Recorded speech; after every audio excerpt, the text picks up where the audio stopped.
So you want to learn about Buddhism, huh?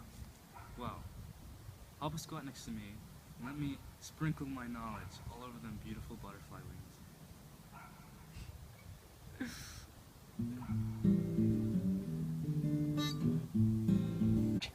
Alright, now it's time to get serious. Buddhism sprung from one man's journey to enlightenment, and that man was Siddhartha Gautama. Siddhartha was born in the year 563 CE in a small tribal state in the Himalayas. Throughout Siddhartha's early life until the age of 27, he was exposed to many luxuries and lived this life without a single manifestation of pain and suffering as a prince. However, ironically, his mother died of unknown causes when he was only a week old. Such a profoundly sorrowful experience occurred at such an early age for the young Siddhartha. Although there was not sorrow in his heart because of his young age, he would later learn of such suffering through the observation of the inevitabilities of human life, such as old age, sickness, and death, during his secretive escapes to the world around him. Siddhartha was naturally appalled by what he saw in his escapes. During one particular escape, he witnessed an old man, a sick man, and a corpse. It was on that outing that he realized the inevitabilities of the human condition. On another outing, he noticed the monk traveling, who was intriguing to Siddhartha, because the monk devoted his life to his spirituality and led an ascetic life. After that experience, he renounced his title and left his father's lavish palace in search of spiritual enlightenment and the understanding of pain and sorrow. Siddhartha wandered through the Ganges River Valley, meditating and enduring the difficulties and temptations that would arise while living an ascetic life. Isolation and meditation did not satisfy his hunger to become wise and understand the concept of suffering. In frustration, he thought to sit under a Bodh tree in Bodh Gaya until he truly understood suffering and how to eliminate suffering. After 49 days under the Bodh tree, he received the enlightenment that he was in search of. In Buddhism, there were two dominant teachings, the Four Noble Truths and the Eightfold Path. The Four Noble Truths were the ideas that paved the path for the religion and what brought discipline to their followers. The truths were the problem, the cause, the ideal, and the process. The problem being suffering, the cause being desires, the ideal being nirvana, which is the end of suffering, and the process is the Eightfold Path, which we will talk about later. Buddha thought that all life is suffering, desires cause suffering, and nirvana was the end of all suffering. He also believed that we should live balanced lives to eliminate desires. This is what the Eightfold Path talks about. In order to meet the demands of the Eightfold Path, it is said that you must have right occupation, right resolve, right speech, right behavior, right effort, right contemplation, and lastly, right meditation. They believe that in following his simple and reclusive lifestyle, you will have personal salvation and ultimately escape the cycle of reincarnation and achieve the desired prize, nirvana. But nirvana was not easily achieved. You have to have great amounts of self-control to reduce your desires for material goods and other worldly attractions. This process would eventually lead to your detachment from the world itself, and thus you achieve a state of perfect spiritual independence. When Buddha announced his doctrine for the first time, his friends who had previously been his companions in asceticism came together to listen. This was the first interaction between Buddhists. Buddha's teaching received lots of attention, and disciplines came from all parts of the Ganges Valley. Siddhartha Gautama organized his disciples in a community of monks who only owned their orange robes and their begging bowls. Buddha and his followers all traveled together on foot preaching his doctrines. In about 483 BCE, when Buddha died, he left a message to all of his followers. His message was, Decay is inherent in all component things. Work out your salvation with diligence. Buddhist pilgrims come together to the tree where Buddha was born and pray in unison. The Buddha passed down his teachings orally, and his followers passed his teachings to others. Temptation and desire challenge the Buddha as it challenges all humans. Hinayana Buddhism started in Nepal, then in India, but when Mahayana Buddhism was formed, it opened the road to salvation for a lot more people, which helped Buddhism spread. It began to establish in Central Asia, China, Japan, and Korea.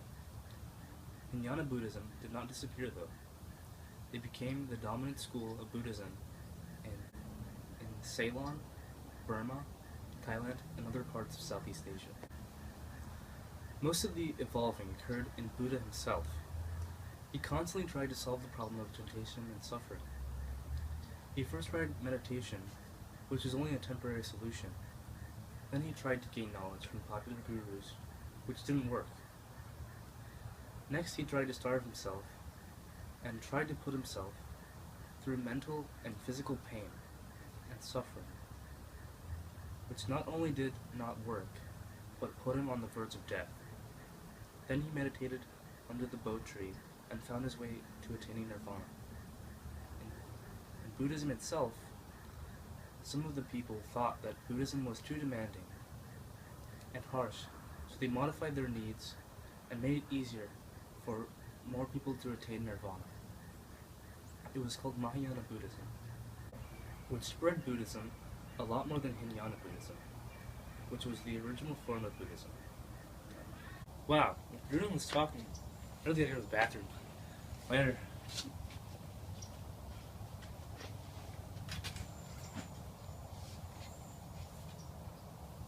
Is he gone? Is he gone?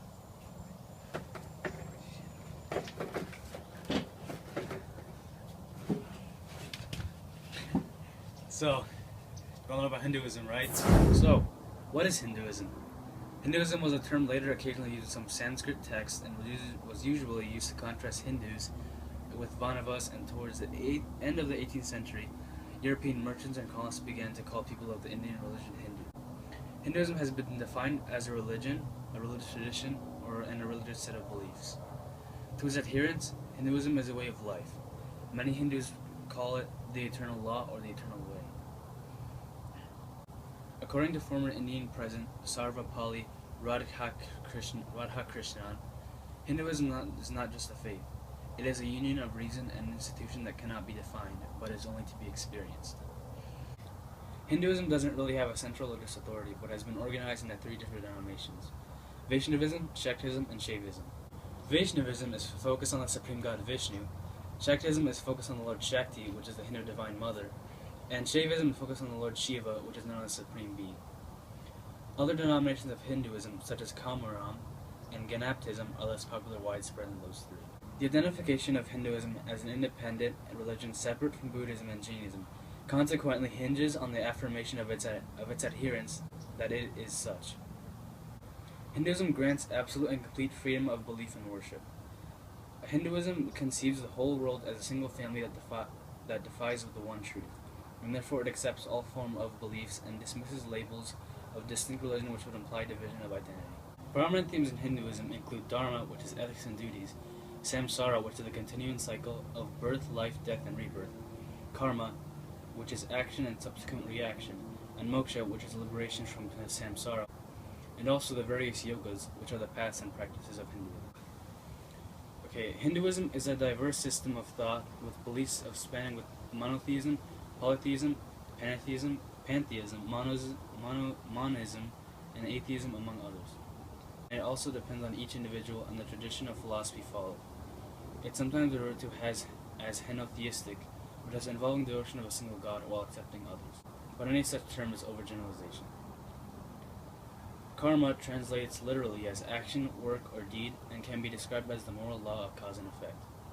According to the Upanishads, an individual develops impression from action, whether physical or mental. The notion of reincarnation and karma is a strong premise in Hindu thought.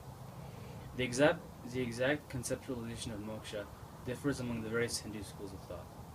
Dharma is referred to as the universal principle of law, order, harmony, all in all truth that sprang from the Brahman. It acts as the regulatory moral principle of the universe. Scriptures were very important to Hindu followers' lives. One of the most important of these scriptures were the Vedas.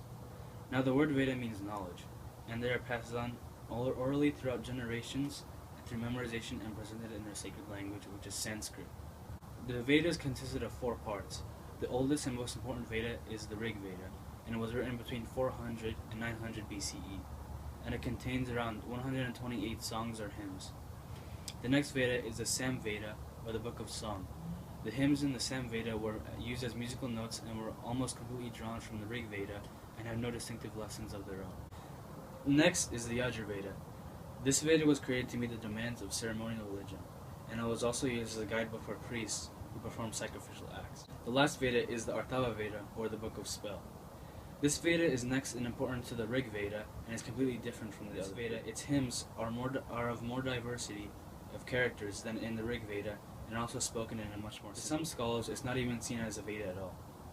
Equally as important as the Veda was the. It first appeared in the late Vedic age, and the word Upanishads actually means to sit in front of. This is relevant because it refers to the practice of disciples gathering in front of a sage, where they would then discuss religious issues. Home is the place where most Hindus conduct their worship and religious rituals. The most important times of day of performance of household rituals are dawn and dusk, although especially devout families may engage in devotion more often.